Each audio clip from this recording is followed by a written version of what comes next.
Well, happy Friday, Narcissist Support Group. I wanted to just give you guys some quick tips for going no contact and why it is so important. A little bit of background about me. I was involved with a person who I thought was one person and turned out to be another. Anyways, problematic, narcissistic, all that good stuff for 20 years. And a couple years ago, separation, then divorce. And I took about 19 months to just work on me, to just kind of find out how the relationship failed and all that stuff. And what I found was there was a lot of problematic signs on this person who I thought was one way and they turned out to be another. But I kept seeing these videos about going no contact, go no contact, don't feed the beast, all that kind of stuff. And what you'll find, because some of you were just getting that. Some of you still feel like you're obliged, like you're obligated, like you have to respond back to them, and you don't. Now, there's an expectation there. You've been conditioned. There's an expectation there that the narc comes first, that you're going to reply to them, you're going to answer them immediately. And there's things in normal, healthy relationships you can kind of break away from them in a not text back as fast, kind of distance yourself. But with somebody that's narcissistic, you just got to cut it off quickly. You have to just go no contact, almost like somebody like an alcoholic stopping drinking. A lot of the same type of patterns are there. Somebody who's abused drugs and they want to get clean, you're going to have to get clean doing this if you want the fastest, most direct way to heal. If you want to feel good again, if you want to feel like you've got your old self back, it happens, it comes, but you have to go no contact first. And when you go no contact, that space, that void, that time you're going to have of not interacting with the narc, what I would encourage people to do, I do this, I help encourage people is to take that time, learn about narcissism, but also learn about yourself. Learn about why you do the things you do. Why is it that you contact that person back? Why is it that you're giving that person even the time of day? Why is it that you're doing that? Because what you'll find is if you've got these you have a stimulus and a response. The stimulus is they do this one thing, and then you've been conditioned. It's all scientific, and I'm going to show you how you can get out of that. You do this one thing because there's a stimulus. They do this one thing, or they say this one thing. They text you, they show up, or whatever. You see them, and then there's a response. And you've been conditioned over and over and over and over again. And usually, 99% of the time, or 90% of the time, usually it's from early childhood that the narcissist is actually bringing that out in you. So it's not, so it's kind of hard to say, but it's not the narc per se that is giving you all the abuse. It's your conditioning from an early childhood, the way you've modeled the world, the way your parents kind of showed you how things are. That's kind of what happens as you get into relationships. You attract those type of people in because that's how you are. You think that's normal. You think, oh, this is healthy, but it's a little bit skewed because of your early conditioning. Or for some of you, you were probably pretty healthy, but you got fooled by a really good narcissist, right? They fooled you really good to thinking that they're one type of person and they're not. And you discover that later. So, but it starts from childhood. And then so that person you're with, you're acting on stimuli, you're acting on a response mechanism in your head that you're used to, you've been conditioned to. So when you go no contact, what happens is there's a void there. So if there's no stimuli, there's no response. So what you do is you do kind of what athletes do. You kind of do this thing where, and you do it through watching videos, reading, prayer, meditation. But what athletes do is they visualize themselves, what they're going to do out on the field. So what I did, this worked for me. I'm just telling you what I did. So what I did is I started to visualize my interactions that I'd have with my narc because I have kids. So minor detail. I have kids with mine, so I'm going to be interacting with mine probably the rest of my life. So if I was going to interact with her, I needed to do it in a positive, healthy way. So if you have just a relationship with somebody, like a boyfriend, and you don't have kids, you guys are blessed. You don't know how good you have it. And if you're still talking to that person or even giving them the time of day and you haven't blocked them on social media, you haven't blocked them on text messages, on phone, you've got such an advantage over people that have kids, okay? You don't even realize it. Oh my gosh, you've got such an advantage. So anyways, back to the people that have kids and that still have to interact. Remember I said this, you don't have to interact with that person if you don't have kids. If there's no legal requirement, I have a legal requirement. I mean, it's their mother, so I want my kids to be healthy, so unfortunately, I think they have to have an interaction with their mother. My ex is not. So anyways, they have to have an interaction with their mother. But those of you who don't, you have such an opportunity. You're 20-something, you have a boyfriend, he's doing this or whatever. You can just cut the ties. But when you cut the ties, when you go no contact, take the time to figure out what's going on, the stimulus and response. What is it that's... And the way you do it is you become aware, that, hey, I know this, each time I do this, this happens. Like I get, emotionally, my solar plexus tightens up. I'm like, oh. So when you begin to notice that, you become aware of it. And when you're aware of it, it means you can do something about it. It means you can visualize and learn that, hey, when that person sends a text, I don't have to respond right away. In fact, I don't have to respond at all. So many of us, we logically know, well, I'm not, I don't have to respond to them.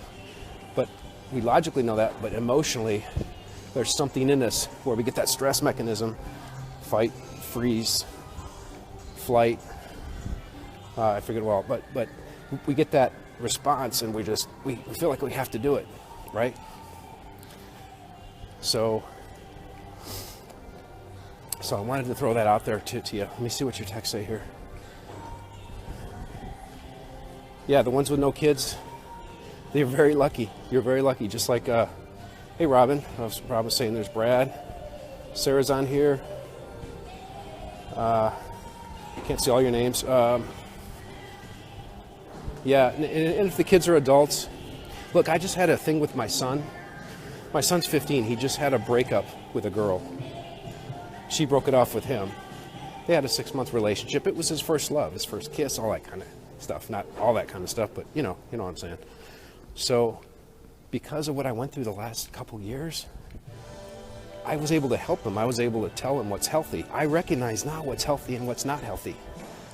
Now, do I sometimes get carried away and the new dating I'm doing, do I sometimes catch myself? Yes. But I tell you what, it's so much better to be in a relationship with somebody healthy, with somebody who wants to be with you. Think about this. This is how far some of you are away from a healthy relationship. You have every right to be with somebody that wants to be with you. If you're texting a person and they're like ghosting you, like they're not even texting you back until a day or two later, how does that make you feel? Why would you want to be with somebody like that who doesn't want to be with you? I'm just saying. If you're out with a person and they want to get physical all the time, but then they're always looking at their phone and they're checking out like basically there's the phone, whatever's going on the phone's more important than being with you. Why would you want to be with that person? Now, a lot of you, like me, you never had boundaries down. You never really figured out like, well, geez, if somebody crosses this line or this boundary, if somebody doesn't even text me back within a day or two, then they're not, or if somebody doesn't text me back within 48 hours, I don't want to be with somebody like that. Boundaries of how you want to be treated, a list, an ideal of how you want a relationship to be. Because what happens is that frog in the boiling water, right, where you've got so many different little transactions that happen that are so minute you don't even catch it to where a lot of you are in some of the biggest unhealthy relationships, and you don't see it now. You don't see it now. But when you break no contact, when you go no contact, when you break it off, then you can look back, post-mortem, after you've listened to videos, read books. Psychopath Free is an awesome book. Once you've done that, then you can look back and you'll be like, oh my gosh, I can't believe I was with this person that long. And it really, you don't see it, it's unhealthy when you're in it. So, Sarah says, my kids are 20, 19, 16 and a half. It's tough with the 16-year-old for sure. She's our only daughter. Yeah, and so here's the things. Now that I'm talking about people that have kids with the narc, maybe older kids, you have to look at, is it going to be more beneficial for them to have a relationship with their other parent? And I would say most cases, this could be controversial, but most cases I think they should. Unless the parent is just psychopathic, sexual abuse or physical abuse, unless it's something like that.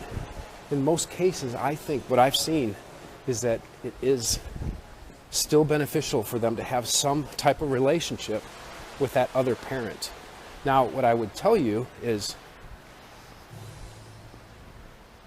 what you want to do is when you work on yourself, when you become healthy, become healthier, okay, you're never going to get fully healthy, okay? But when you're striving towards that, you're going to get healthier and healthier.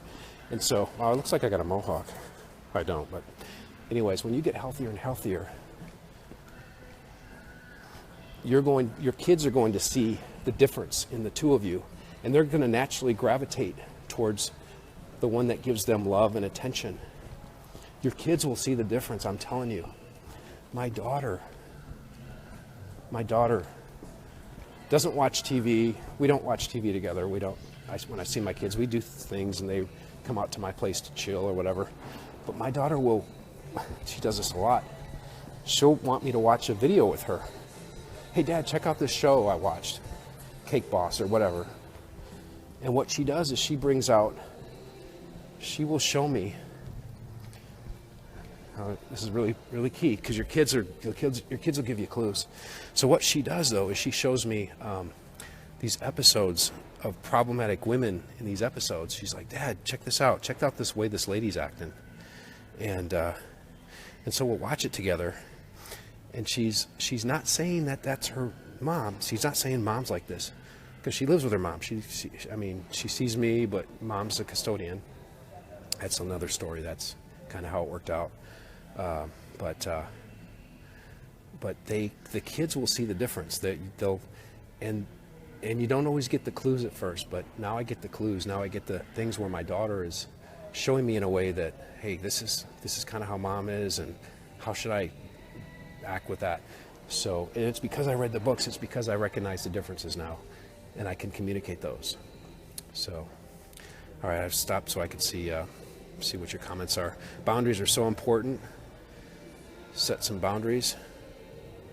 6-year-old Dred's going to the narc's house. It's painful to watch. A good book for Kelly, you just mentioned that. A good book is called Divorce Poison. That's a good book for people in your situation with boundaries and things like that. Very good book.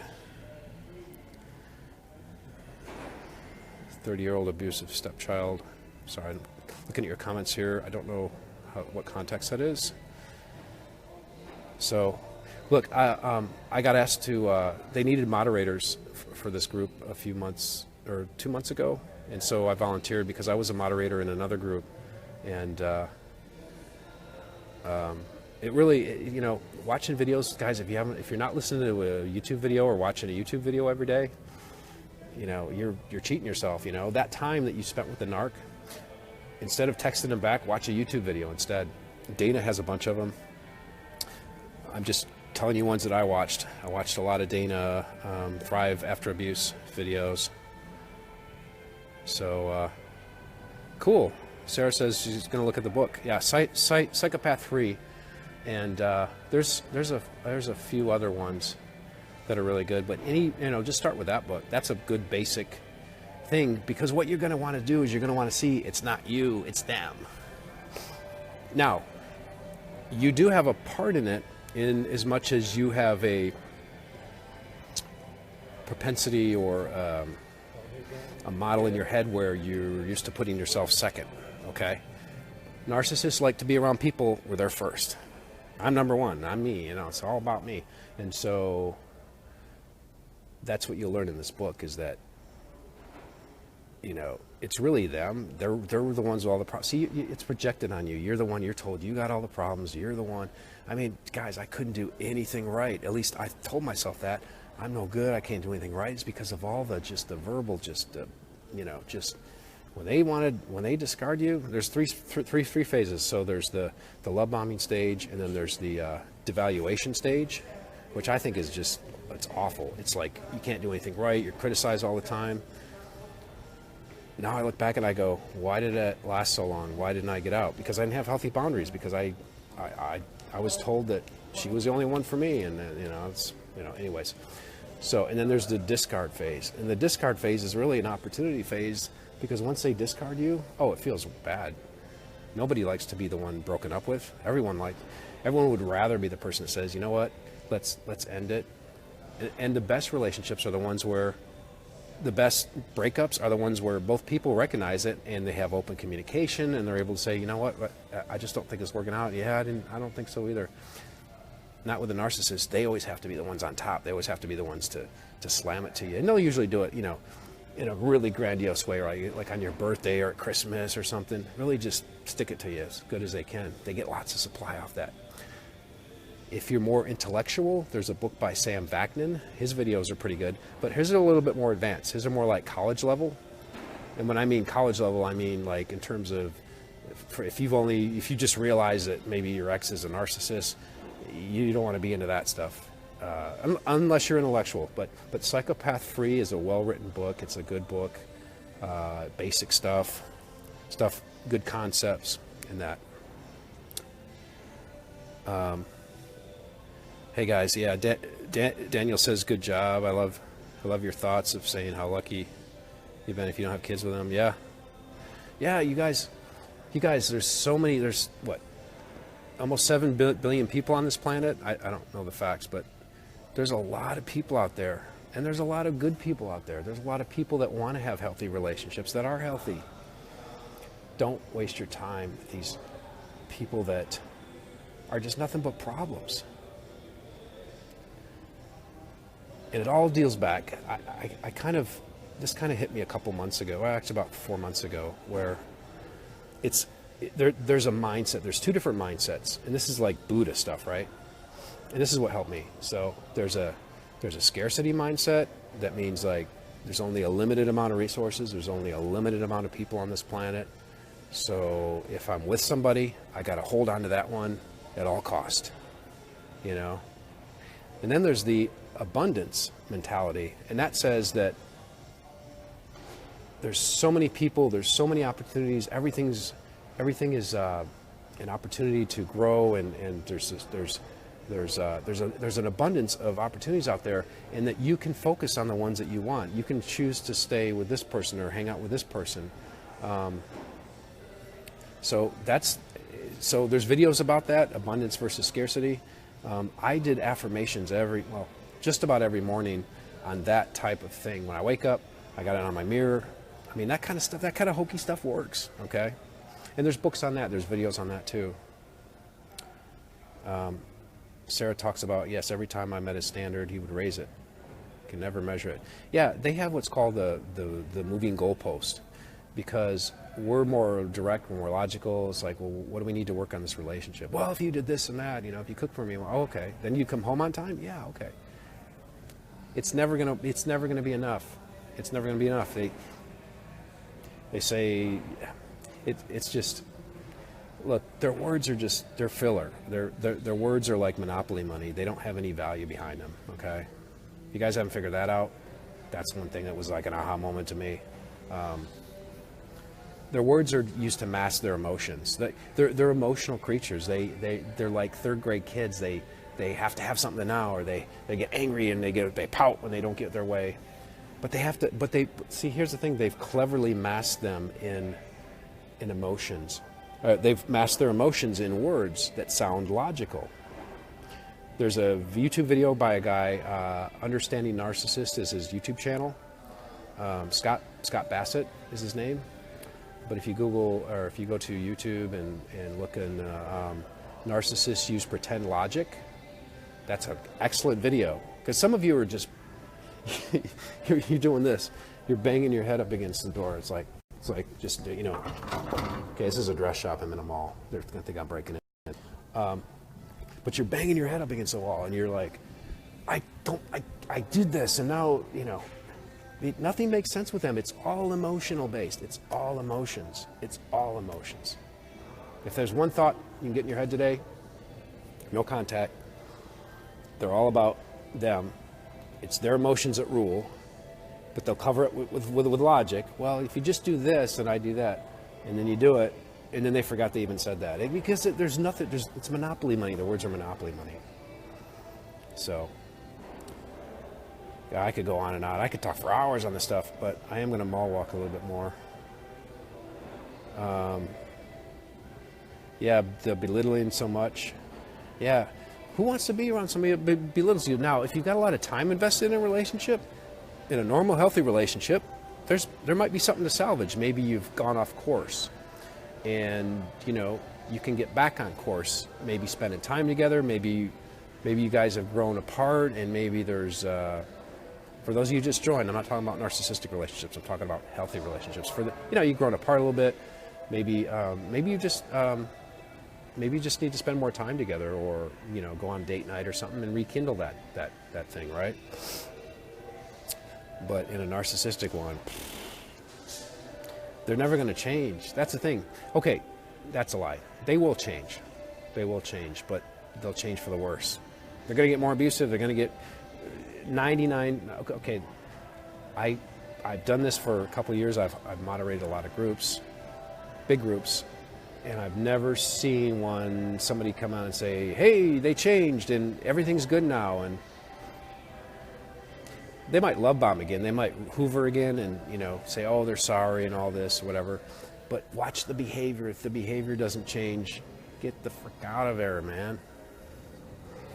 They'll say it over. Their words, remember, their words are monopoly money. Their words are not worth anything. It's the actions.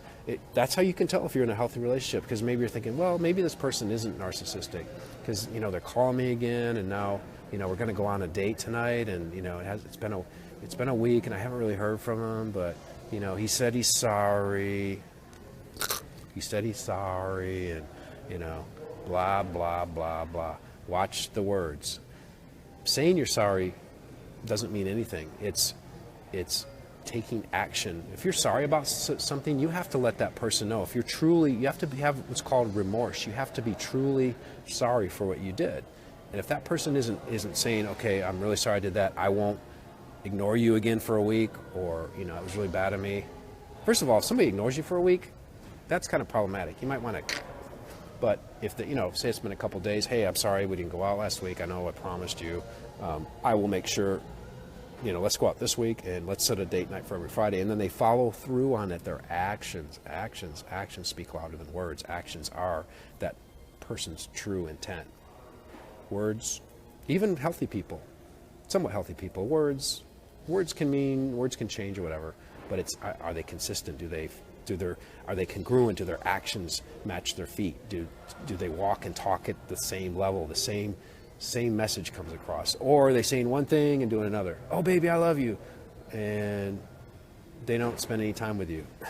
It's like, nope, they don't love you, because if you're loved, you should be cherished. You should be. They would do anything for you. They would be attentive to you. Love is kind, love is gentle, all that good stuff. If they're not doing that, they don't love you. Even if they send like a cute Valentine or a box of chocolates, and it's just a prop. It's just a prop. Okay. Yeah. Michael says my narc didn't say sorry for anything. It was always my fault. Very common, man. Very common. They're like, if you guys remember the show Happy Days, for those of you in the U.S., Fonzie would say, Fonzie would never say, I'm sorry. It was always hard for him. He'd say, he never could say the words. That's totally in character for a narcissist. And the reason is they can't, because that false self is so fragile, and they have to manipulate people around them to keep that perfect self up. They can never admit they're wrong. They can never admit they're sorry for anything. That's why. So anyways, guys, I'm going to continue my walk here, but I wanted to share this with you guys because I feel like I've been given a gift. I felt like why even continue a couple years ago, right? I felt just the lowest of lows. You know, Christmas comes around and, you know, it's like she's texting the other guy and I was like, oh. Anyways, I felt lower than low. So I feel like I've gotten a gift now. I've gotten the gift of new life. Oh my God, I don't want to go into my personal life, but I'll just tell you that it's incredible. You get back, okay, here's what's cool. You get back your old self plus. You know how they do like new and improved plus? Well, the new and improved plus is like you've got like this whole, like I've got this whole new thing on reality now that I never had before. I got these superpowers where I can spot narcs, you know, pretty good. They can still fool you, but, and I don't have to apologize. I used to be like, I feel obligated. Like if somebody contacted me about like business even, you know, I've recognized that some people I just could cut loose and it's okay. The universe works. I don't have to apologize to them. I don't even have to let them know that I'm distancing myself from them. I was always on, oh, I'm an honest person. I got to tell them this. No, you don't have to tell people anything. You don't even owe them anything. You don't owe them any explanations. You ever been told, well, you know, I was told all the time, well, you know, you owe her an explanation. You owe that, you know. No, you don't. You can just move. Look, problematic people kind of know who they are when their head's not in the clouds, but you can move away from people and it's okay. You don't owe anybody anything. Slavery was abolished, what, 18 something? There's no slavery anymore. You're not anyone's, you know what I'm saying? You're not anyone's slave. You don't have to take it. You have the power. I made a video about that. You have the power. You don't have to take anything from anybody. Parents, friends, relatives, you're not obliged. Look, now there's a caveat. So you're sitting there listening to me and you're thinking, yeah, but you don't understand. It's my, you know, like Christmas we always get together, and if I don't, then blah blah blah. Okay, so there's a caveat. Consequences do happen. Okay, so like for an example, if you don't show up one year, you say you're going you want to go no contact with your parents because you know it would make you healthier, but they're your parents. You rely on them for whatever. Maybe they don't send you money anymore or whatever. But you show up there every Christmas because you're obligated to. You feel obligated to. You're not obligated. I'm telling you right now, you're not obligated. There will be consequences, however. So what you do though is you read books, you listen to videos, you see the benefits of going no contact and how much healthier you can get. You listen to people like me. I mean, I'm making this video on this site, on this channel. Go help other people in this channel too, and you'll discover yourself too. Like, go support other people. You may not. Well, I don't really have anything to give. Yes, you do. If you're 2 steps further along than somebody else, if you're 2 weeks longer no contact than somebody else, encourage them. Get invested with somebody here. And I'll tell you, you'll learn a lot that way by teaching it. But what I'm saying is you don't owe anybody anything. Now, you've been convinced all your life, maybe, since you were a little kid, that you come second. They don't say that. They don't say you come second. They say in so many words, the narcissist parent maybe made you feel like they're important. You got to listen to them. Shame if you don't. Guilt if you don't. But that's all past. That's all history. You have this opportunity right now to just retrain your brain, and it might take a little bit of time, right? Positive affirmations, books and videos, visualizing how you would interact, stay no contact, make a list of all the bad stuff that you don't like about your narc, all the bad stuff that they did. If you start doing that, you will be so far ahead. And it'll take some time, but trust me, it comes back. I'm just getting goosebumps thinking about it. It comes back. It comes back it comes back. It's so good. It's so good to be to be out there with people that, like, I've handpicked the people I want in my life. I've handpicked them, and they're all people I want to be with. So if you're not with somebody that you can handpick, figure out how to get out of that relationship. Best way, I know, no contact, and then look at, trust your gut, trust what you're thinking, trust what your gut is trying to tell you, because you probably had it stripped away from you, like all your gut feelings. Your narc taught you to override those, right? That you don't listen to those anymore. You listen to me. You listen to me. Okay, you're right. Gut reaction, yep, squashed. I listen to my gut now. I'm aligned. My words, my actions, my truth. I state my truth. I communicate better.